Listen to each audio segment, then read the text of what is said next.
Welcome to the deep dive, and today we're going to be swapping out our usual stacks of paper and screens for something a little bit different. That's right, we're trading pixels for something a bit more, well, solid. Yeah, exactly. We're talking towering stone, intricate carvings, stained glass. We're going deep into the world of alchemy, but through the lens of Gothic cathedrals. Precisely. The idea that these magnificent buildings, these feats of engineering and artistry, could be hiding something more. Right, alchemy woven into the architecture itself. And to guide us on this architectural adventure, we have Fulcanelli Oh, yeah. and his masterpiece, Le Mystère des Cathédrales, the mysteries of the cathedrals. Now, Fulcanelli, he was kind of an elusive figure, almost a legend in the world of alchemy, and he saw cathedrals, especially Notre Dame, as stone books imparting this ancient wisdom. It's like, why trust a dusty old manuscript when you can carve your knowledge into a building that's a little bit more, well, permanent? And let's be honest, no matter how careful you are, it's a lot harder to misplace a cathedral than a book. That's one way to look at it. But in all seriousness, these structures have stood for centuries. They've borne witness to, well, all those bizarre historical events that just seem to gravitate towards cathedrals. It's almost as if those events weren't so random after all, like these grand stages where history and alchemy intertwine. At least that's how Fulcanelli saw it. It's a fascinating concept, but we need to learn how to read their language. It's like deciphering an ancient scroll. If you don't know the language, you're lost. We have to learn to read the language of alchemy. Okay, so teach me. Where do we start? What's the first symbol that jumps out? Let's start with something seemingly straightforward. The Black Madonnas. Okay. On the surface, a religious icon, but look a little deeper. Yeah. And Fulcanelli guides us to a different interpretation. The Black Madonna represents the virgin earth, that primal material, untouched, full of potential, waiting to be transformed. We're better to embody that concept than in a figure representing purity and the promise of new beginnings. I like that. It's like those optical illusions, where your brain gets stuck on one image and then boom, the perspective shifts and you see something completely different. It makes you wonder what other secrets are hidden in plain sight. Well, Notre Dame itself is practically overflowing with these kinds of symbolic illusions, if you will. Take, for instance, the figure some have dubbed the alchemist of Notre Dame, this solitary figure on the North Tower, forever frozen in observation. Oh, right, yeah. I've always loved that statue. He has this, intensity to him, like he's watching over the city, privy to some secret knowledge. That intensity, that sense of active observation, it's crucial to the alchemical interpretation. Remember, alchemy is about transformation, about witnessing and guiding the transmutation of matter from one state to another. So it's not just thinking, it's observing the alchemical process as it unfolds. That's exactly it. And he's got company, right? I mean, there are those other recurring symbols, like the oak tree and the ram. I've always been curious about those. Fulcanelli certainly thought they were important. He believed those symbols held a deep significance within the alchemical process. Okay, like what? Well, take the oak, for instance. It stands for centuries, deeply rooted, weathering storms, the test of time. It's this resilience that connects it to another key alchemical element, the vessel. The vessel. Wait a minute, are you saying that in alchemy, the container itself is as important as what's being contained? Absolutely. In alchemy, the vessel isn't just a passive container. It plays an active role in the transformation. It needs to be able to withstand intense heat. Pressure, it needs to be as enduring as, well, an oak. That's a really interesting way to think about it. I never considered how critical the container would be. And where does the ram fit into all of this? Think about the ram, specifically its fleece. What happens? You shear it? Right, but then it grows back, renewed. This cycle of death and rebirth, of shedding the old to make way for the new, is essential to the alchemical process. So we're talking about a kind of purification or refining. I see. Okay, so we've got the Black Madonna, the alchemist, the oak, and the ram. But there's one more figure I have to ask about, St. Christopher. We see him everywhere, this giant of a man carrying the Christ child. What's his connection to all of this? St. Christopher. Another figure seemingly straightforward, yet ripe with alchemical symbolism. Think about it, one of the fundamental concepts in alchemy is separating the gross from the fine, the pure from the impure. And St. Christopher, with the weight of the divine child, he represents that process. Yes, and that journey, that careful navigation through challenges and obstacles to achieve a higher state, that's a core theme we'll uncover as we explore these magnificent cathedrals. Wow, okay. Remember, it's not just about recognizing individual symbols. It's about understanding the story they tell together, the recipe they create. So we've got all these individual symbols, each loaded with meaning, but it's like they're not just randomly scattered throughout these cathedrals, right? Right, it's like they're clues, strategically placed, almost like they're guiding us through a process. Okay, so how do we even begin to, like, decipher this process? Well, think of it this way. Fulcanelli believed that these cathedrals, and Notre Dame in particular, were designed to be read almost like a cookbook, a recipe in stone, if you will, for the alchemical great work. A cookbook in stone. Okay, now you're making me hungry. Where do we begin to, like, decipher this recipe? Well, let's start with the facade of Notre Dame. Look closely at the central porch, and you'll notice 7 distinct circles. Okay, yeah. These aren't just decorative flourishes.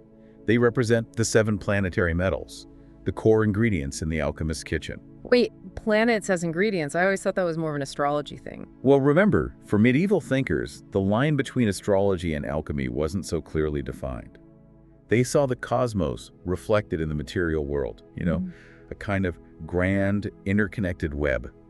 Each planet associated with a specific metal: gold with the sun, silver with the moon, each carrying its unique properties and symbolism. So, by incorporating these planetary circles, the architects were laying out the fundamental building blocks of the alchemical process. Precisely. But don't you need something to, get those ingredients cooking? You're right, you can't make a cake with just flour and sugar. You need that special something to bind it all together. In alchemy, that special ingredient is the philosophic mercury. The philosophic mercury. It sounds so mysterious, almost mythical. Where does that fit into our cathedral cookbook? Well, Fulcanelli believed that its representation was hidden in plain sight, Okay. specifically within a relocated pillar now residing in the Cluny Museum. Hold on, a relocated pillar. How does a piece of Notre Dame end up in a museum? It's actually a bit of architectural serendipity. During some renovations, this particular pillar was removed from the cathedral. Instead of meeting an unfortunate end, it found a new home in the Cluny Museum.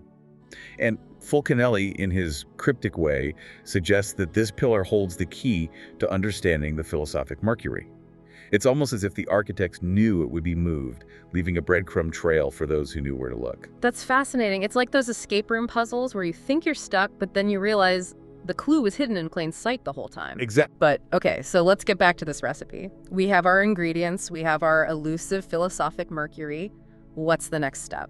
This is where the significance of the vessel, that resilient oak we discussed earlier, becomes even more apparent.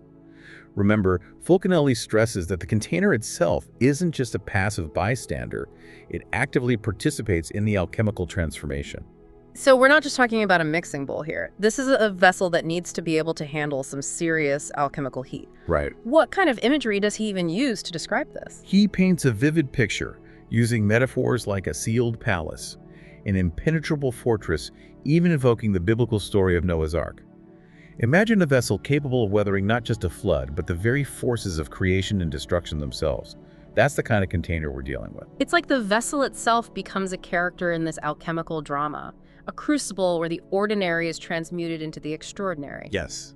And speaking of journeys, didn't Fulcanelli suggest there were 2 paths within this alchemical process? Absolutely.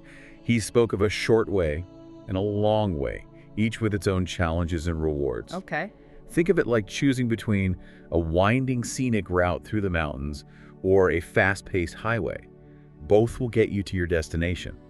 But the experience along the way couldn't be more different. And how is that reflected, that duality, that choice between paths? How's that reflected in the cathedrals themselves? Well, Fulcanelli points to various architectural features like the 2 towers of Notre Dame. Oh, okay. They stand side by side, representing those 2 distinct paths converging toward a common goal, but offering different journeys. It's a powerful message, really. It's like the cathedral is whispering, there's no one right way. Choose your path, but choose wisely, for each step is part of the transformation. Yes. But Fulcanelli didn't limit his exploration to just Notre Dame, did he? Not at all. He believed these secrets were woven into the very fabric of numerous cathedrals across Europe, each one offering its unique perspective on the alchemical process. Oh, I like this part. It's like we're following an ancient treasure map, hopping from one magnificent cathedral to another. Where to next? Imagine stepping into the Sainte-Chapelle in Paris. Yeah. Forget the crowds for a moment and look up at those breathtaking stained glass windows bathed in vibrant colors. Fulcanelli believed that these weren't just beautiful displays, they were alchemical textbooks brought to life. Really? So we're talking about like specific colors representing different elements or stages of the alchemical process. Exactly. Each color holds a specific meaning. When you understand that language, those windows transform into a visual narrative, revealing the stages of the great work unfolding before your eyes. That's incredible. It's like the entire cathedral becomes a stage, and the light streaming through those stained glass windows illuminates the alchemical drama unfolding within. And the stage expands as we journey to Amiens Cathedral. Fulcanelli was particularly captivated by its intricate sculptures, specifically the scene depicting a battle between a cock and a fox. A cock and a fox. Now that sounds more like a children's fable than a secret alchemical message. It might seem that way, but remember, symbolism is key. The cock, with its fiery nature, often represents mercury alchemical texts, while the cunning fox embodies the properties of sulfur. Wait, so this seemingly simple scene of a cock and a fox is actually an allegory for the interaction between two essential alchemical elements. It's like the sculptor froze a chemical reaction in stone. Precisely. It highlights the dynamic tension, the push and pull between these elements within the alchemical process. But Fulcanelli didn't limit his search for these symbols to just grand cathedrals. He also found them hiding in plain sight, tucked away in more unassuming locations, like the Lamont mansion in Bourges. A mansion? What kind of alchemical secrets could a mansion hold? Well, Fulcanelli was particularly drawn to the mansion's kitchen. He proposed that it wasn't just a place for preparing meals, but a perfect setting for alchemical work. He points to specific architectural details like the large fireplace, ideal for maintaining a controlled heat source, and even a strange utensil held by a sculpted figure, suggesting it might be a piece of alchemical equipment. It's like stumbling upon a secret laboratory hidden within an otherwise ordinary home. What other surprises did the Lamont mansion hold? One of the most striking discoveries was a bas relief depicting the classic myth of Jason and the Golden Fleece. Hold on, the Golden Fleece, isn't that venturing into like Greek mythology territory? It is. But remember, Fulcanelli was a master at weaving together seemingly disparate threads. He believed this ancient myth held a deeper alchemical meaning.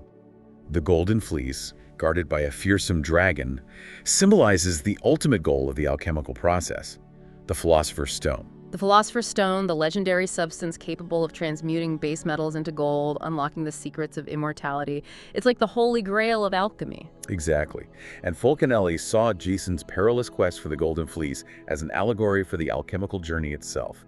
It's a story about overcoming challenges, facing inner demons, and ultimately achieving a profound transformation. So it's not just about the physical act of transmutation, but a journey of self-discovery, of spiritual refinement. But there's more to unravel, right? These cathedrals hold so many secrets, so many layers of meaning.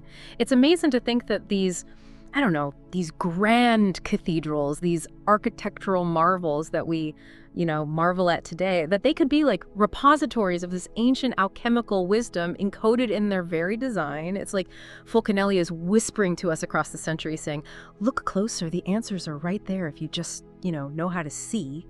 And that's the key, isn't it? He doesn't simply hand us the answers. He invites us to become participants in this quest for knowledge. Right. To decode the symbols, grapple with the metaphors, and ultimately arrive at our own understanding. He's challenging us to become, not in the literal sense, but kind of like modern-day alchemists, right? Not in the sense of, melting down metals in our basements, but in the sense of transforming our own perceptions, our own ways of seeing the world around us. Exactly. He's reminding us that true knowledge isn't passively absorbed, it's actively sought out. It's about honing our observation skills, becoming more attuned to the subtle details that often go unnoticed. So it's not just about visiting a cathedral and, checking it off the bucket list, right? It's about slowing down, taking the time to truly observe, to let those details sink in, to feel their weight and significance. Precisely. It's like learning a new language. You can memorize vocabulary lists all day long, but until you immerse yourself in the culture, until you start to think and dream in that language, you'll never truly grasp its nuances. Yeah, that's a great analogy. So it's more than just identifying the symbols, right? It's about understanding the grammar of their arrangement, the way they play off each other to create a deeper meaning. It's about deciphering the poetry etched in stone. And just like mastering a language takes time and dedication, so too does unlocking the secrets held within these cathedrals. It's about returning, again and again each time, discovering new layers of meaning, new connections, new interpretations. It's a journey, this ongoing process of discovery. It's not like a one and done kind of deal.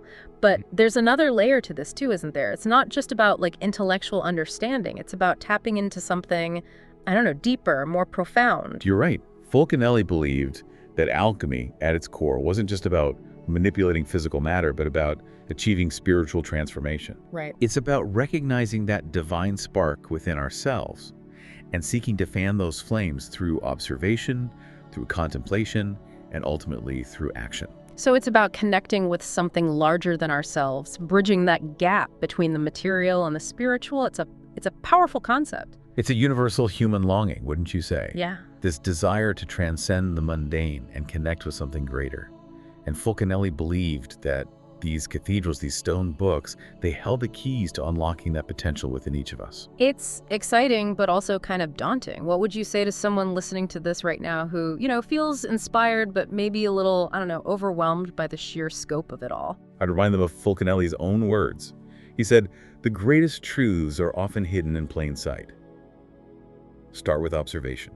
Choose a cathedral, any cathedral. Take the time to simply sit, observe, and allow yourself to be present with the space.